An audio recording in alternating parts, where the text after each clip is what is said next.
Mielieji, paeksperimentuokit su manim dabar. Išbandykit vieną tokį triuką.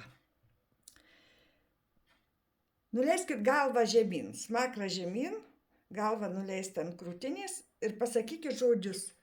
Gyvenimas yra nuostabus. Ką pajusit?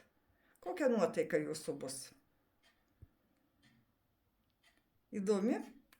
O dabar paimkim kitą, padarom dalyką. Užverskit galvą aukštyn. Užverskit galvą aukštyn, žiūrėkit, galit į dangų ar kažką ir sakykit. Gyvenimas yra grynas mėšlas. Ir kokia jūsų bus nuotaika? Va tokia. Ar supratot skirtumą? Niekada nenuleiskit galvos žemyn. Niekada. Psichologiškai visaip jausitės gerai, kai eisit iškeltą galvą, o nenukabintą galvą.